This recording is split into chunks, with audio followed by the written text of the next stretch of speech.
So, on today's Success and Excuses podcast, we have Michael from Workflow Solutions, Managing Director, CEO. Michael. Correct. Why don't you introduce yourself and your business? Firstly, James, great to be here. Appreciate the invite on. Workflow Solutions are a managed service provider, so we supply sort of managed IT services, cloud, security, managed print, telecoms, and essentially provide a complete sort of overall wraparound service for business process.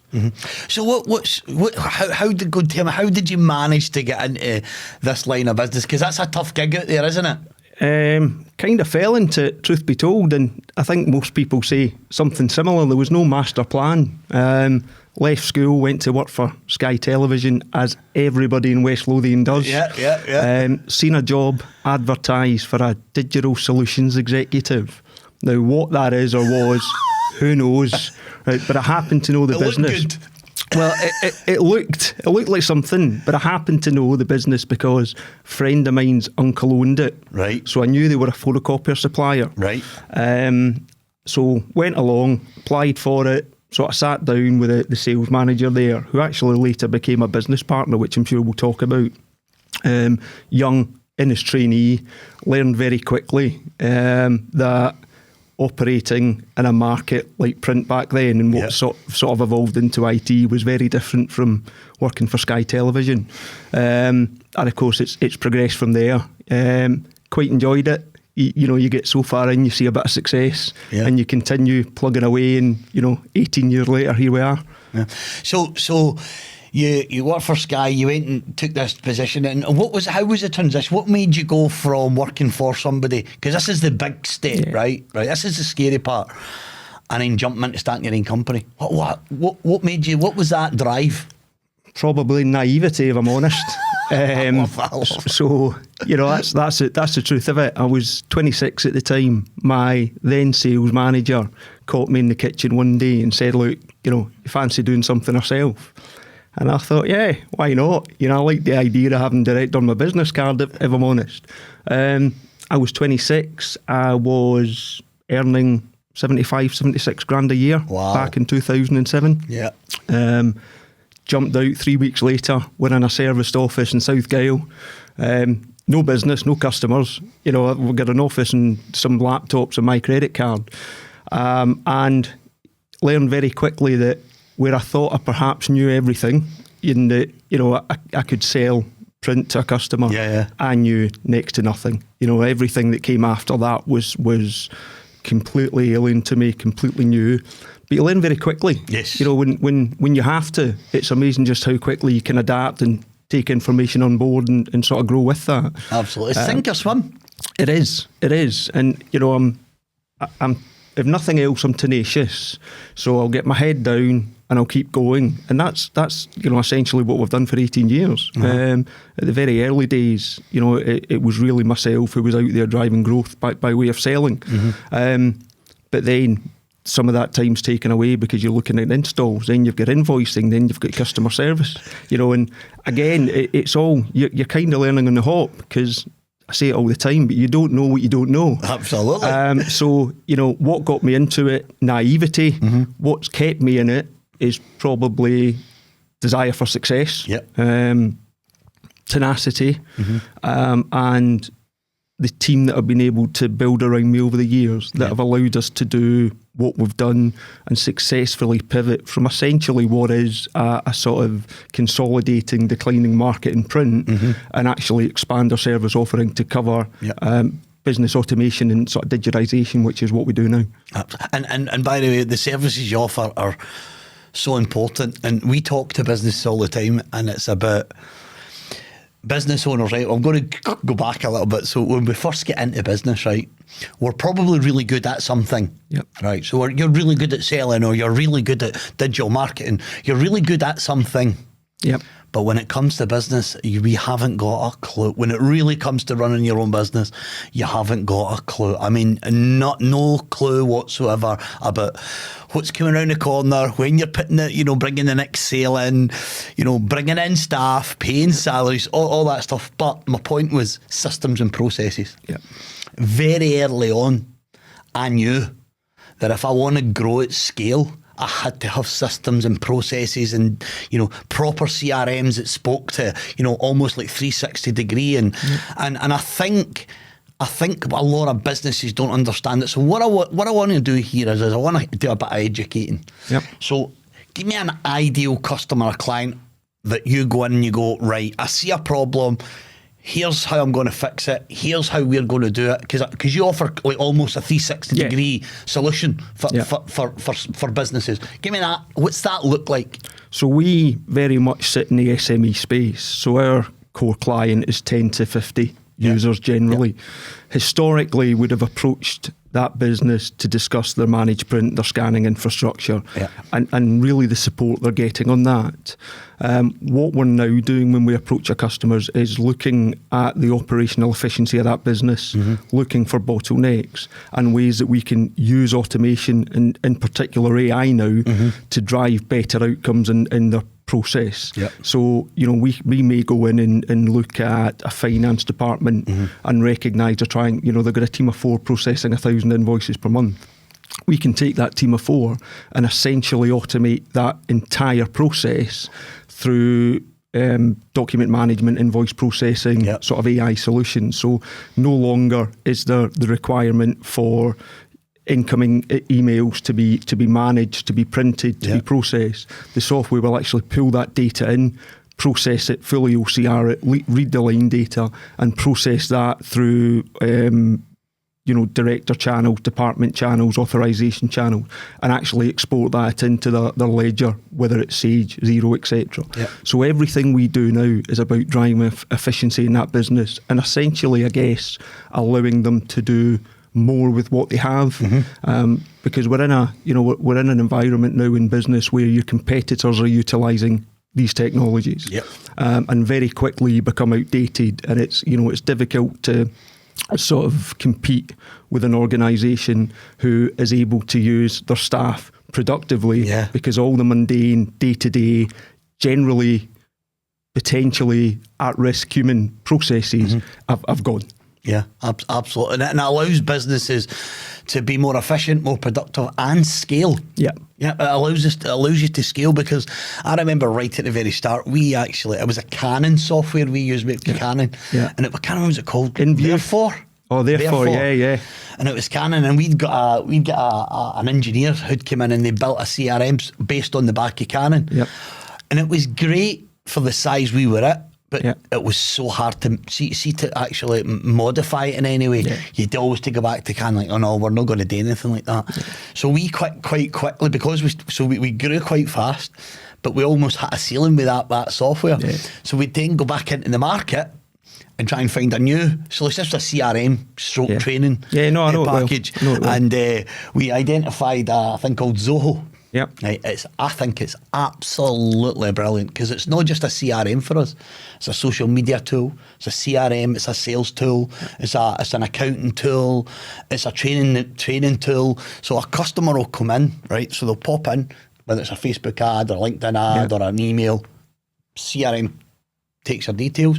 Depending on what program they're looking to information, it will send an email to one of our sales staff. They'll then contact the client, an inquiry, blah, blah, blah. And the system is, the call's automated, it's recorded, the conversation's transcribed, AI. So, I mean, it's game changing. It is. It's game changing if you really understand the power of real good automation, and that's kind of where you guys come in. I think historically, there's been a huge issue with vendor sort of lock-in. So vendors would put out a technology that was very, very difficult to integrate with any other solutions or softwares being used. Use native document output to essentially stop that client looking anywhere else. And I think what's happened more recently, only probably in the last 2 or 3 years, is vendors have recognised that they have to open out their technology. They have to recognise that clients are looking at different technology stack, and there's a requirement, for those to integrate and automate between themselves. So I think, there has been a recognition in the market that has to change. What you mentioned there with Therefore, and it's almost like a sort of sticking plaster, isn't it? It allows you to to enter automation before you recognise actually we're scaling quicker than the software's allowed to support us. And it was great initially, by the way, because it was great to have automation, because there was only like 4 of us, and we had this system and automated, and everything was just. But then it wouldn't grow with us. We couldn't grow. Our business was changing. Our models were changing. The way that we invoice was changing. Our cost size of clients were changing, and therefore we couldn't grow. And listen, you're not alone. We felt similar sort of growing pains, if you like, with the technology we've used. I think often the issue is vendors or vendor salespeople think that their product is one size fits all, and it's absolutely not. And we've had conversations, like I'm sure you did, with our vendors, where we've had specific requirements for automation. We've understood them fully. We've interrogated them as to whether or not their solutions, capable of doing it. And the answer is generally yes. It's only laterally when you go to implement it that you think actually most of those answers were no. Wow. Okay. And we're in that space, and yet we've sort of felt similar growing pains, if you like. So one thing that we always do as an organisation is take that little bit more time to understand not just what the current operations are in an organisation, because most people have got ambition for growth. So we have to recognise and understand what their growth ambition is, and actually be implementing solutions that aren't fit for purpose now, but are fit for purpose in 5 years' time. Absolutely. And I think that's one of our greatest strengths, because we've been historically in that position with vendors for our business. We recognise, listen, we don't want anybody else to be in that same situation, because ultimately what happened with you happens elsewhere. As you recognise that it's not working for you, and we'd spend loads of money. We brought an engineer and they kind of almost, I wouldn't say designed our processes and around that software system. And then, as I said, it was really good at the time. But there was no manoeuvring, and then you didn't have AI and add-ons, like for example Salesforce, right? Salesforce are this incredible CRM, but they don't do all the AI stuff, but they're allowing all these other companies to build AIs that bolt into it, and so they've kind of grasped that concept. They've recognised sort of vendor lock-ins a thing of the past. And more and more software providers are recognising that. We actually hired our own internal development team about 3 years ago off the back end of some of those operational issues that we had, particularly in managed print. I think the issue with the managed print market is it's mature, and as we spoke about, it's a consolidating market. There's no real growth in it, so it's not attracting some of the younger, sort of more visionary software developers that perhaps other areas, the managed service world are. So we actually had to develop our own team and build out our own systems. But like you mentioned there's no point in us reinventing the wheel. We have to build out the solutions that work for our business. But other vendors are out there, other APIs, other open APIs are available to actually utilise the skills of other developers and other businesses. So, our sort of internal CRM, if you like, for managed print, integrates with Xero, integrates with our vendors for other services, Ingram, Cloud, Pax8, some other things. So, I think there is now a recognition with technology providers that actually we need to stop, trying to lock customers to a single product. We need to have solutions that can scale and integrate and almost build a sort of community skill set, if you like, by working with other developers and other solutions to deliver back to the client actually what they need and not what we want to give them. Absolutely. And allow them, as technology, which is right up your street, as technology is advancing at a crazy scale, right? Artificial intelligence. I mean, even if you think back to ChatGPT, right? Now, I know that's a really basic version, very, very intelligent version. 2 years ago, I started using ChatGPT. It's now almost like a trusted advisor. I don't take it at face value, but I can ask it. I mean, it knows me. It's really weird. It almost feels like you're reading my mind. Do you find yourself thanking it?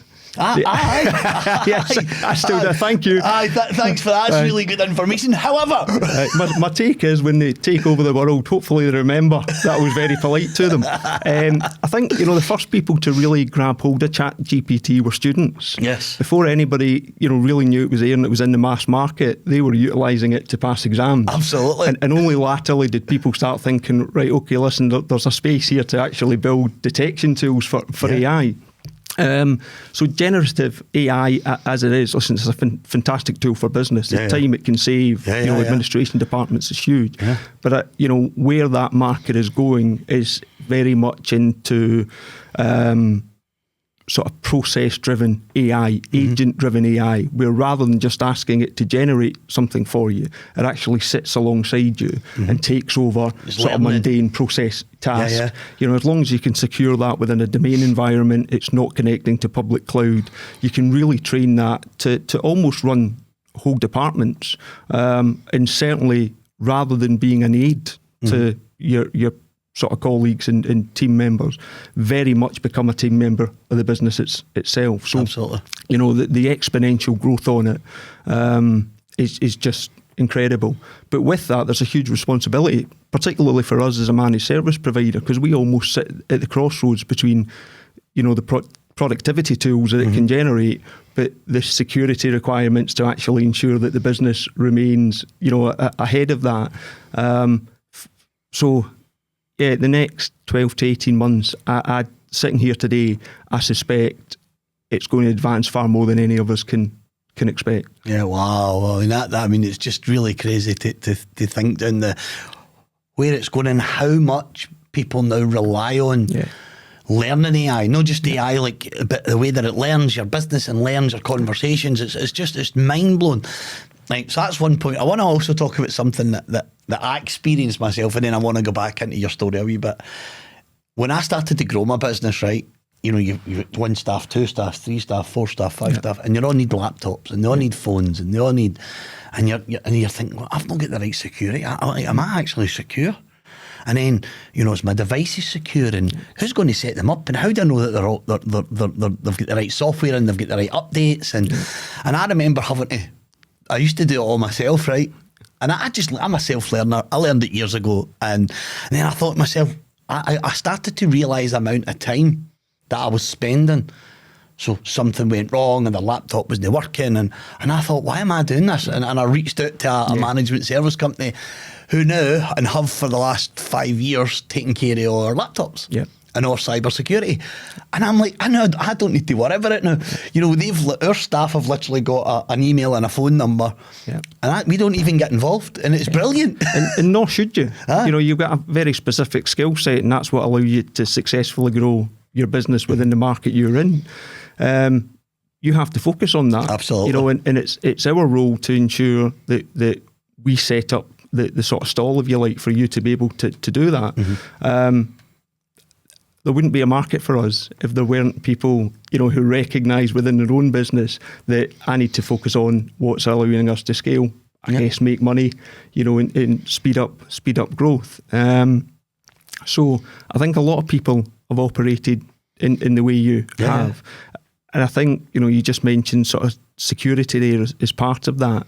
I think AI is now probably the biggest thing to change cybersecurity that probably we've ever seen. And people ask me, is it a sort of pro or a con?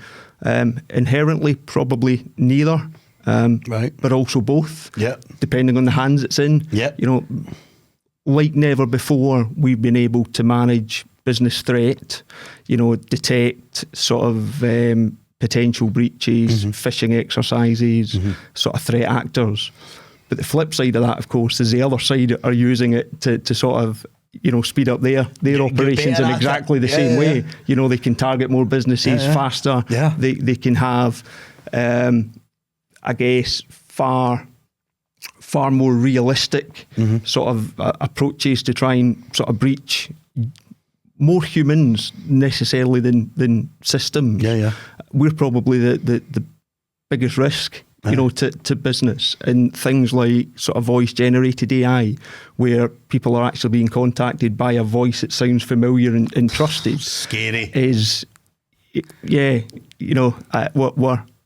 biggest swing in cybersecurity, I think, certainly in my years in business. Yeah. But then, look back 20 years. How did we live without Google? Absolutely. How did we get around without SatNav? Absolutely. So 3, 4, 5 years time, all of these things will just be embedded in the way they work. Absolutely. And I think the organisations who are going to benefit most from that are the ones who recognise that perhaps, you know, at a management or director level, they have to release some control so that this technology can be utilised the way it's meant to be. Absolutely. Do you know there's probably not a week goes by where we don't have either some kind of really sophisticated phishing, whether it's emails or text messages.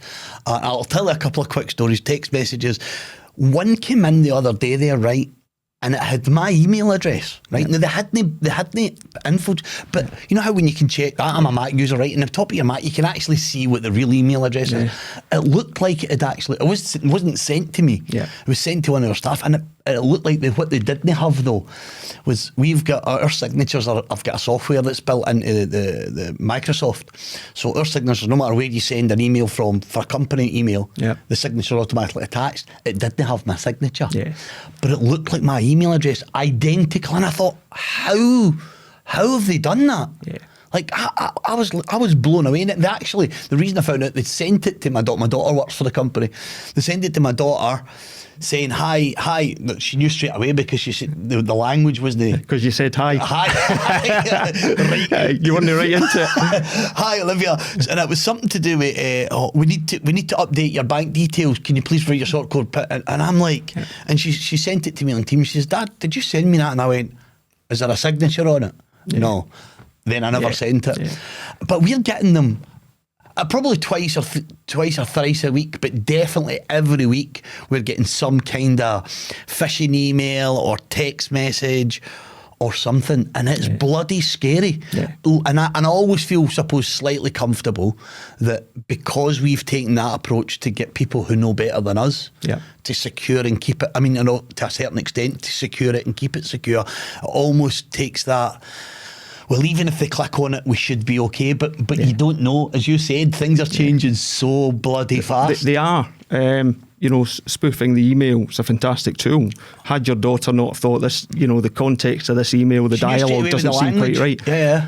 But in organisations, that's not always the case. That could have went to a member of staff who, right, okay, I better act on this quickly because James is asking me for, you know, for this information. Payroll and all that at the end of the month, and it was it last week, so it was just right at the end of the month.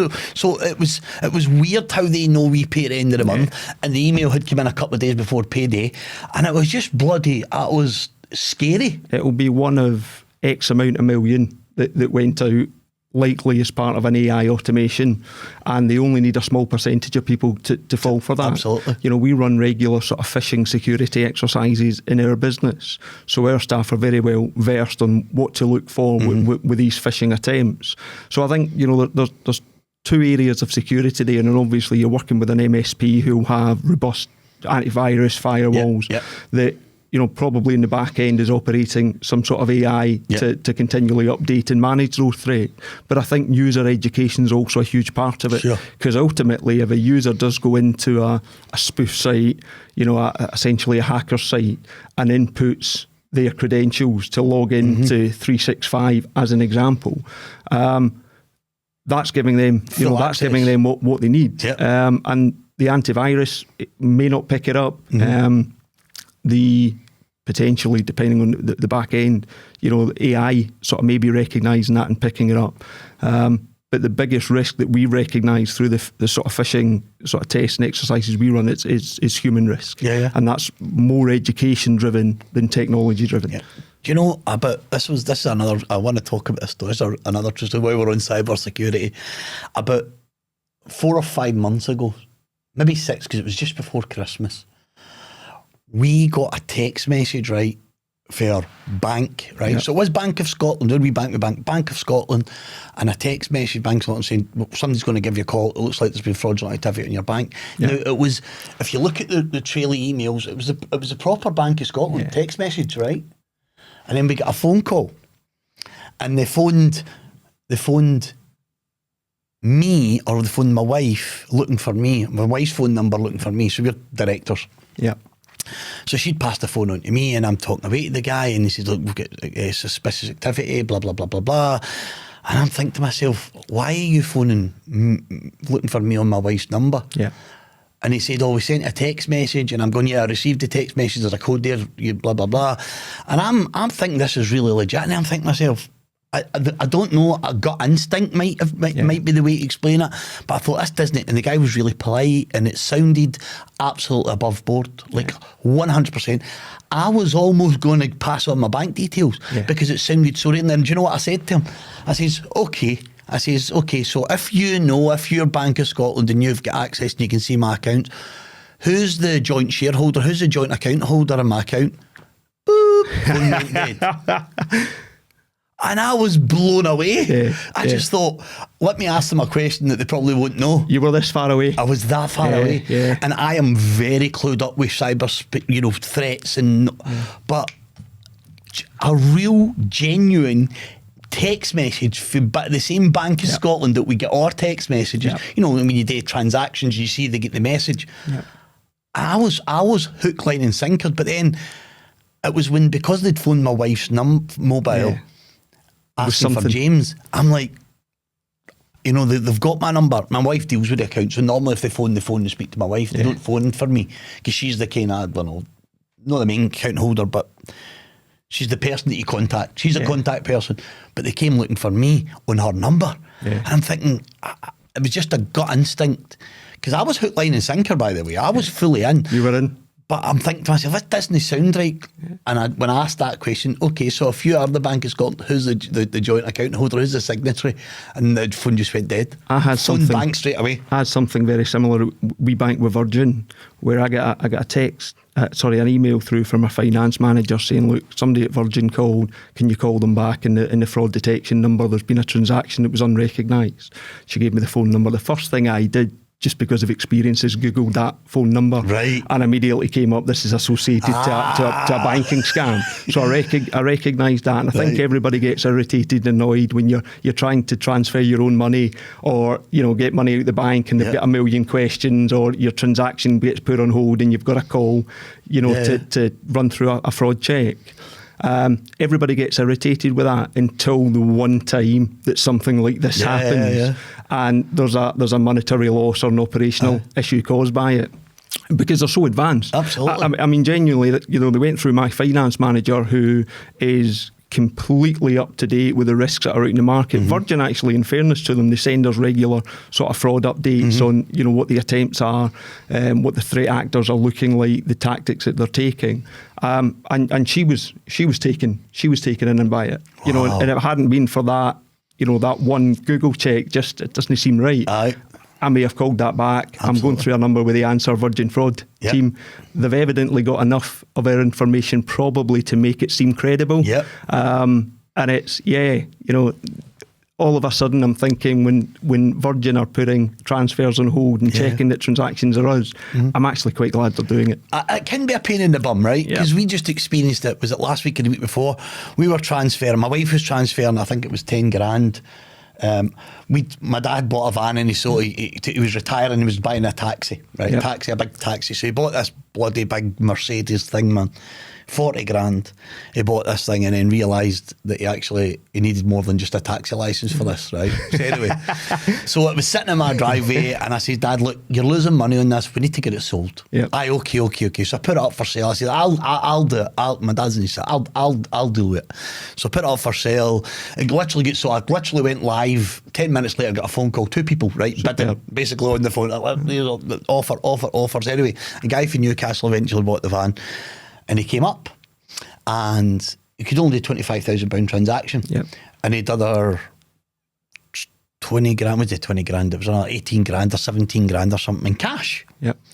Right? So I said, okay, no worries. I said, well, I'll stick it in my bank account and then I'll transfer the money to yours. I says, but I'll do it in increments to make sure it all goes through. And sure enough, phones up the bank, transfer 10 grand.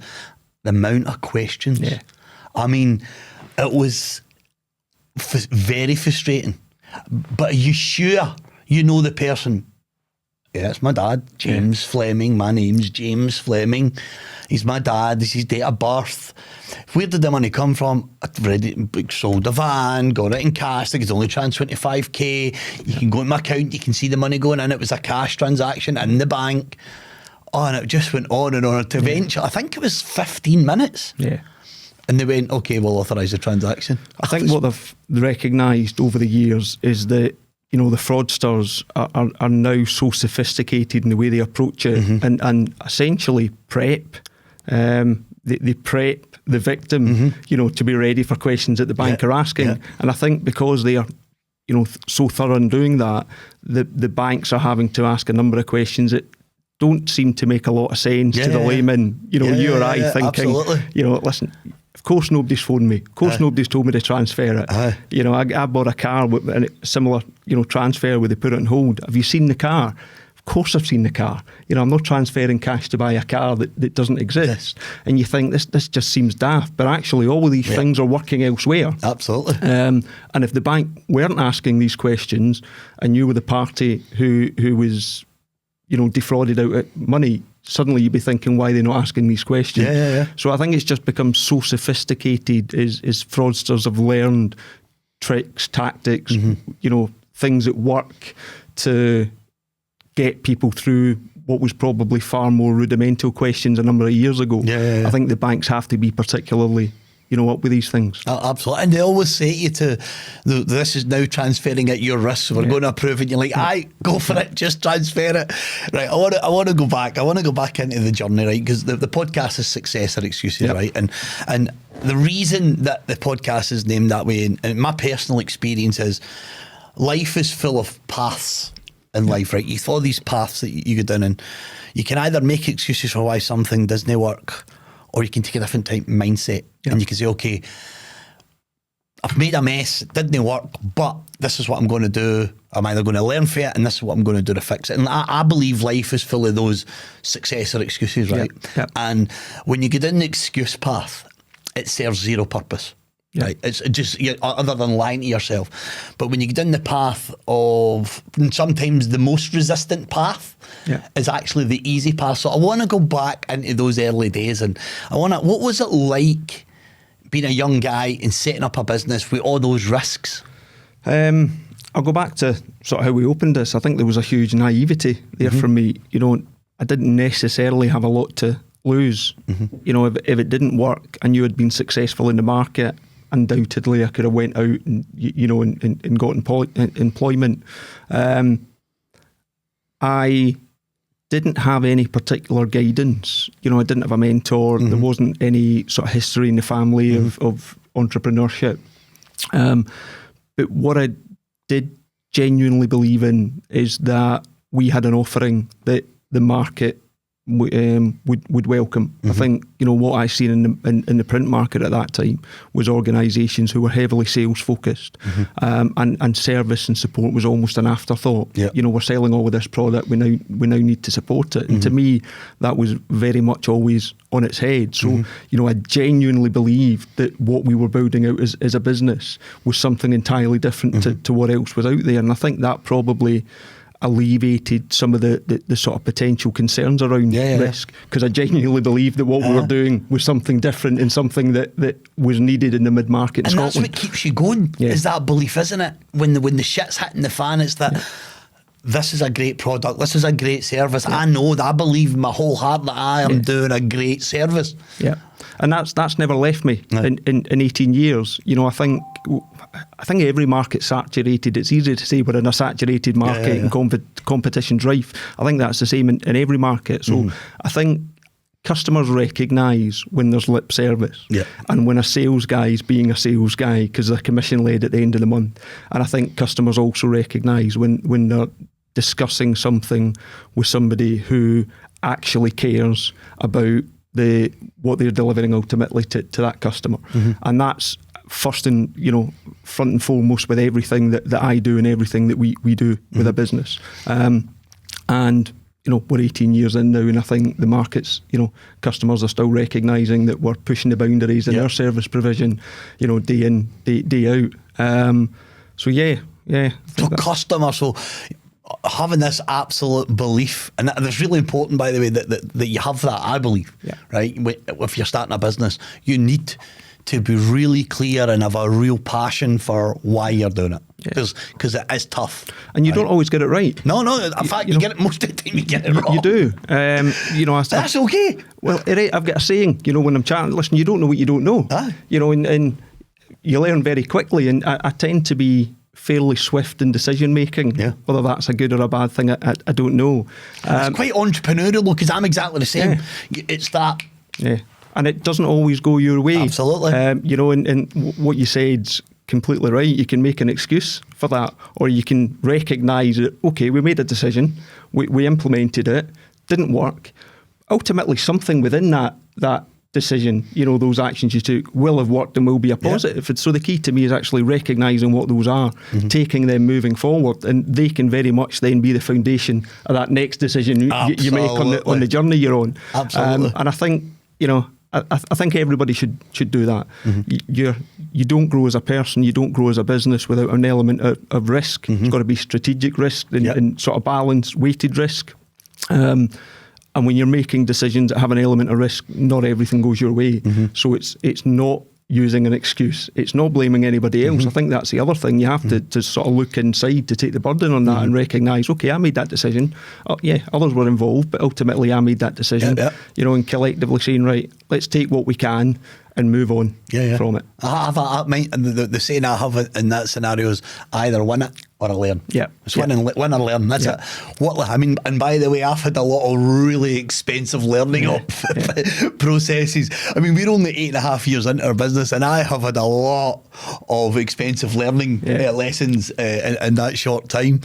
Okay, I want to talk about that. So we go through that journey, right? And it sounds to me that you're very customer focused, right? And I think that's critical, and the reason I want to bring that up, because I'm also the same. Right, I don't just want to offer a product or a service.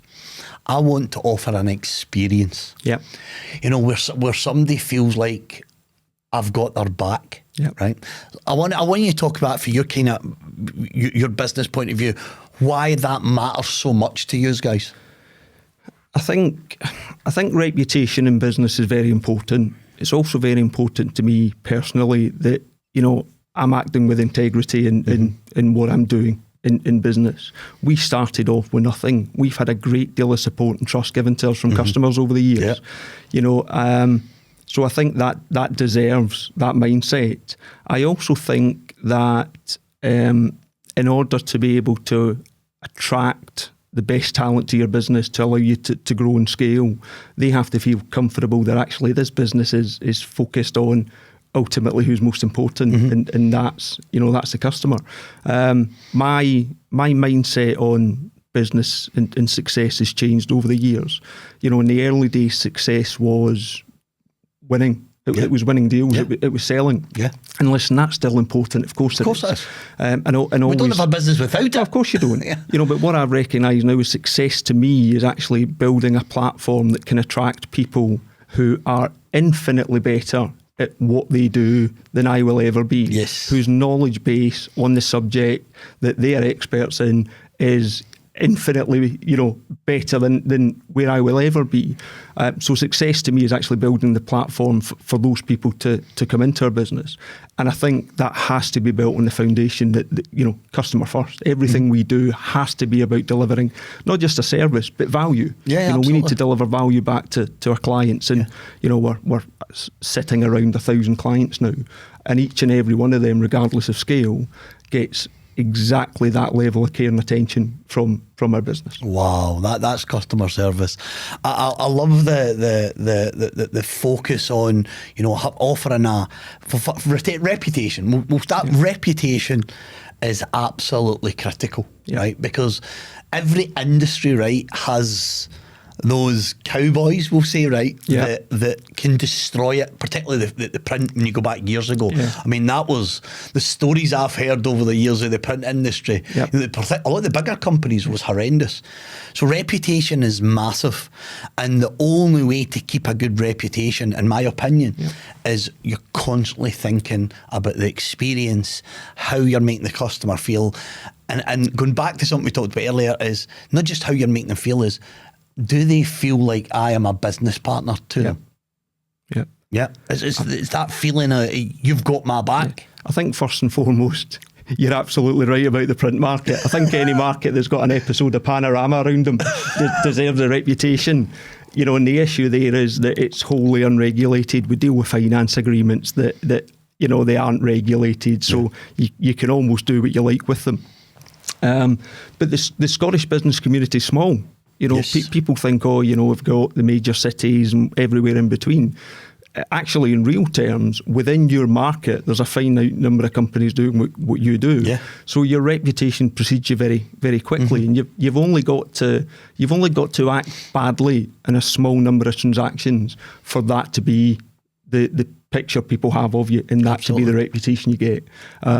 I have no intention of generating that reputation for myself or the business. Yeah, absolutely. I mean, we've got this kind of, I wouldn't say saying, but ethos in our business, right? That all our staff, right, live and breathe our values. Yep. Right? That's it. I mean, they're non-negotiable. Yep. Right? If you don't live and breathe the values, you're no part of the business. Yeah. Because I always think, like, see, when you're building something, the early days you're just building because you've got this drive and this passion. But I think as you get a little bit more mature in the business, it really is about the future, isn't it? You're trying to build something that you can be really proud of, that you can, whether it's you've got an end game, you're selling it on, you know, state them out, whatever that is. And it's building something that really matters, like really, without being corny and, oh, you know, vision, because I'm a huge visionary. I mean, I believe in vision like there's nothing on this planet. It's vision that's allowed me to grow at scale. But it's also that, there's a purpose to this, it's the customer part. Yeah. Because I started this business to offer a product or service that meant something, right? Where people got an experience, and everybody who works for us have got that same ethos. Yeah. It's not about ticking a box. It's not about providing a training course. I mean, it's an experience, and if any of our customers or clients come back to us and go, this isn't really what I thought it was be, or I'm not really enjoying this, we give you a full money back guarantee. I mean, no exceptions. Yeah. So, well, first of all, we'll pull them up and say, well, you never attended this, you never did that, you never. How can you expect to get the benefit? And we'll say, look, what we'll do is we'll put you on a new program, we'll put you on a new course, or we'll move you to this, or we'll move. So we've got a few options. And if they say, no, you know, I just don't think it's the right company. No problem. Yeah. I tell you what, the future's scary, isn't it? You don't know what's coming, and that's where the team you've got around you, you know, is absolutely key. I'm very fortunate now in the people we have in the business. Our headcount's about 40. Whoa! You need a good team for that. It comes with its own. It comes with its own challenges, but there's not an area of our business now where we internally see any weakness. Listen, we're always striving to do better. Everybody's striving to do better. The minute the status quo becomes comfortable, you're going backwards. Kill the status quo. Yeah, absolutely. You know, and one thing I say to everybody, actually, when we're chatting about, you know, we'll call it an interview, but it's more of a chat, is you've got to have a hierarchy in a business, because ultimately people need to be responsible for a department, a team, a process. I've got to be responsible for the business. You know, if something goes wrong, that burden's on me. Yes. Not always something that came through me before it went wrong, but I've rubber stamped people, systems, softwares, processes. But we actually have a very, very flat structure within the business, because what I recognise and what everybody recognise is each person's job's every bit as important as that next person. Absolutely. Whether you're a scanning operator downstairs, whether you're a prep, you know, operator for the scanners, whether you're sales director, head of finance, the minute any of these people become a weak link, everybody else is affected in that chain. And the minute that chain's affected, the customer's affected. Yes. So I think, you know, I'm very fortunate that people in the business recognise that and stand up. Yes. And we say to people, you know, and I'm sure everybody does, but, you know, we all have to go to work to earn a living. We've all got overheads, we've all got responsibilities. Yeah. But actually, we want you to come and join Workflow because you believe in what we're doing. Yes. You know, and you genuinely want to be part of something that we're trying to build. And, you know, you recognise firstly, that what you're doing is valued, that it's appreciated, and that it's seen. I think in a lot of organisations, people feel like they become a number very quickly. Yes. You know, there's sort of middle management, senior management, director level, and actually the work that they're undertaking gets lost somewhere in transaction up that chain. We don't have that trouble. I'm actively involved in our business every day. I'm in the office every day. Yep. You know, and it's taken me 18 years to get the sort of infrastructure of people that we have in the business now. But that's what's going to allow us to scale from where we are today to where potentially we could be in 5 years' time, especially with the market that we're operating in. So, I mentioned there the future's scary, but it's also exceptionally exciting. Absolutely. That's what you've got to grasp on to take that over the fear. That goes back to that vision, innit? See, when you look into the future, 5-10 years, and you think, look what we've just achieved, and you're thinking, whoa! Especially when you've got systems and processes and really good. And we talked about this offline, having really good people that allow you. Yeah. I mean, it's because I've got a good team that I can run a podcast. Yeah. I can take a day out of my business and I can take a week out of my business and I'm no missed. Yep. And I used to worry about that. Now I don't. Yeah. Now I don't. And I feel really comfortable. Okay, I want to start kind of closing things up, right? And ask all my guests this question. If you were advising, let's say somebody that's thinking to get into business, whether it's print or any kind of business, because I believe the kind of entrepreneurial mindset or the business mindset is the same for every business, right? It's the same challenges, same everything. Time, money, people generally. What was the 3 pieces of advice you would give anybody who's either thinking of starting a business or they're in business and they're kind of really struggling and they're thinking about giving up? What would your top 3 pieces of advice be? Just before I probably give advice, I think it's important to recognise that business isn't for everybody. Yes, it is. That's right. 100%. Not for everybody. There's people who just would rather be part of a team and have a structure that they follow rather than being the one that sets that structure. I think I would tell people to go with their gut. I felt strongly that there was a space in the market for a service-led business, and I can't tar everybody with the same brush. I was acting with my experience of what I knew in the market. I would tell them they have to genuinely believe in the product or the service that they're going out to the market with. I'd tell them to handle their fear. I think ultimately the biggest roadblock to anybody doing anything in life is fear of the unknown. Yes. Imposter syndrome's real. Today, I walk into the office and think, where am I going next? And to keep going. Yeah. There will undoubtedly be times where you think, I can't do this isn't working, where's the business going? Everybody has those stages, and I think what a lot of entrepreneurs fall into the trap of is looking outwards all the time, looking at what other people are doing, often with admiration, but looking at, externally instead of internally. Yes. You should actually be, like you say, looking back at what you've achieved in the period, taking lesson from that. So I think, those 3 things are: think carefully, is it the path that you want to pursue? Because if it is, it's a long-term path. It's not a quick win. It's tough. It is tough, and it, doesn't get any easier. No.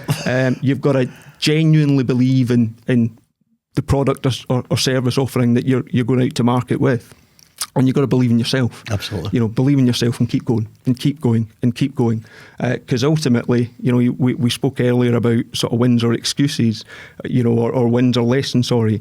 As long as you've got more wins than you've got lessons, you're going in the right direction. Absolutely. Listen, I want to just close off by mention a quick thing that happened the other day there. So, me and my wife were chatting. We just finished working. We're in the kitchen and we're making dinner. And she turned and says to me, "Do you not just feel sometimes like you just want to run away?" And I says, "Yes, darling, I do." Most days. Yes, darling, I do. Most days. Because it doesn't get any easier, does it? No. It doesn't. It's very fulfilling, by the way. I mean, I don't want to put anybody off it. It's probably one of the most. I mean, I had a really, really, really good career. Yeah. I was oil and gas, and I made a lot of money, lived abroad, and I thought I was successful until I gave it up and became a business owner. Yeah. And then I'm like, oh my God, what have I done? Yeah. I think, the biggest takeaway I always take from going out myself and managing the business is, could you go back? Could you go back to being an employee within an organisation? And if the answer to that is no, even if you're early on in your journey and you're hitting all of these hurdles and roadblocks and difficulties and doubts, if you ask yourself, could I go back? And the answer to that's no, you're an entrepreneur. Yeah, absolutely. Simple You as just that. keep going. Absolutely. You just keep going. Yeah. Listen, it's been an absolute pleasure. Before we Likewise. close it off, how does people get in contact with you? So- now, they will be in the chat. So if you're watching it on YouTube or if you're listening to it, his details will be all be in the chat. But how do they get a hold of you? We're very active on LinkedIn, so all our socials are out there. You'll see all the guys that are on this journey with me. Website workflow-solutions.co.uk, no W in the end of workflow. My email's michael@workflow-solutions.co.uk. Anybody wants a chat, I'm here. Fantastic. Listen, Michael, thank you so much. It's been an absolute pleasure. Really appreciate it. Thanks for having me, James. Brilliant. And that's a wrap. Super.